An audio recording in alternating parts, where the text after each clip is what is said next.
Assalamualaikum warahmatullahi wabarakatuh. Perkenalkan, nama saya Uswatun Hasanah dengan NIM 858160123. Saya dari UP BJJ UT Palangkaraya. Di sini saya akan melaksanakan praktikum ekosistem darat. Apa itu ekosistem? Ekosistem adalah suatu sistem yang terbentuk karena adanya hubungan timbal balik antara makhluk hidup dengan lingkungan hidup, dan di antara keduanya tidak bisa terpisahkan. Ekosistem terdiri atas komponen biotik dan abiotik. Komponen biotik terdiri dari produsen atau tumbuhan dan konsumen atau hewan, serta dekomposer atau pengurai. Sedangkan komponen abiotik terdiri atas bahan anorganik, bahan organik, dan iklim. Dari cara terbentuknya ada dua jenis ekosistem, yaitu ekosistem alami dan buatan.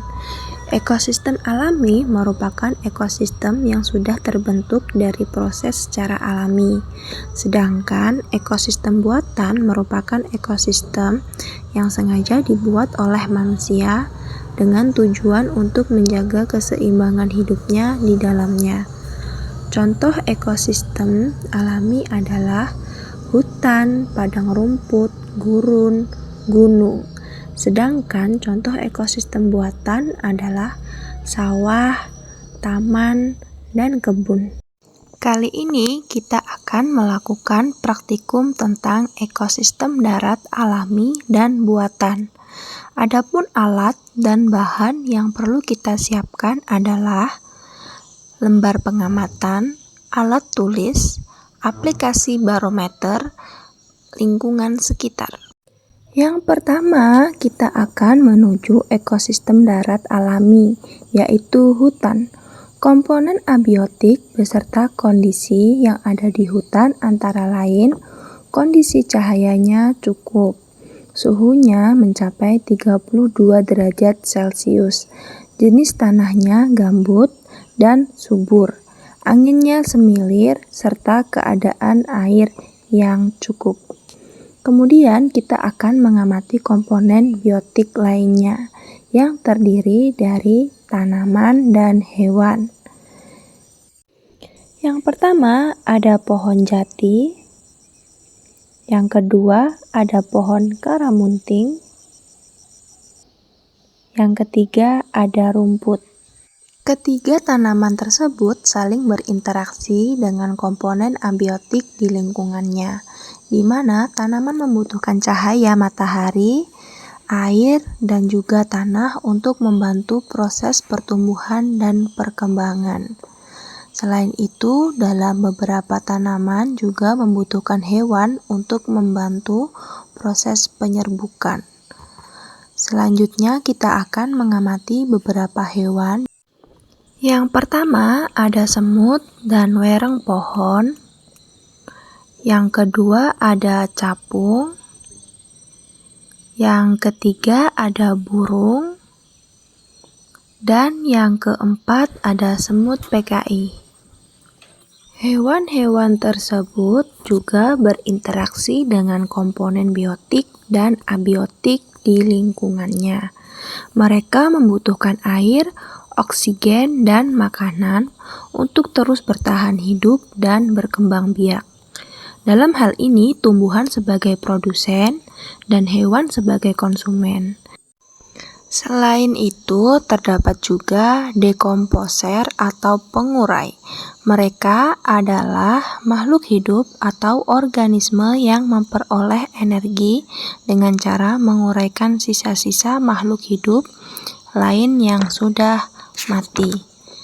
Nah, di dalam ekosistem hutan ini, pengurai yang ditemui yaitu jamur, bakteri, dan cacing. Selanjutnya, kita menuju ekosistem darat buatan yaitu kebun sawit. Komponen abiotik yang akan kita amati meliputi angin, di mana angin yang cukup semilir, Suhunya mencapai 32 derajat Celcius, tanahnya cukup subur, cuaca terlihat lumayan cerah. Adapun komponen biotik yang kita temukan pada ekosistem kebun sawit, yang pertama ada pohon sawit, kedua tanaman terong, ketiga ada tanaman pakis, keempat daun singkong, kelima pohon pisang.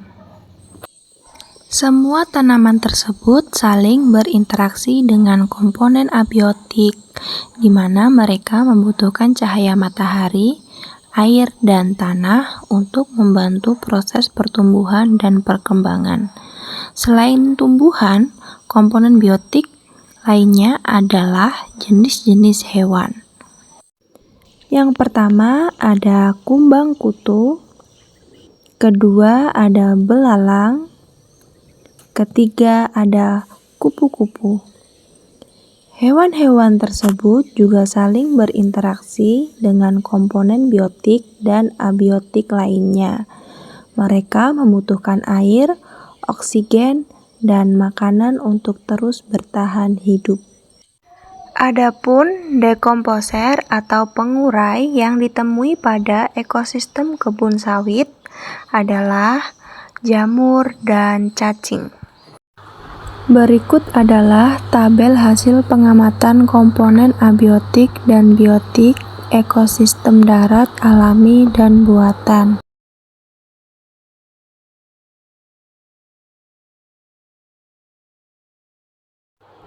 Kesimpulan pengamatan ini adalah dari hasil pengamatan pada lingkungan sekitar menunjukkan bahwa di alam ini terdapat hubungan timbal balik atau unsur atau komponen biotik dan abiotik yang membentuk sistem ekologi atau yang disebut ekosistem.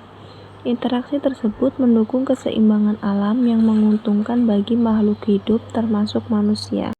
Sampai di sini dulu praktikum dari kami. Cukup sekian dan terima kasih.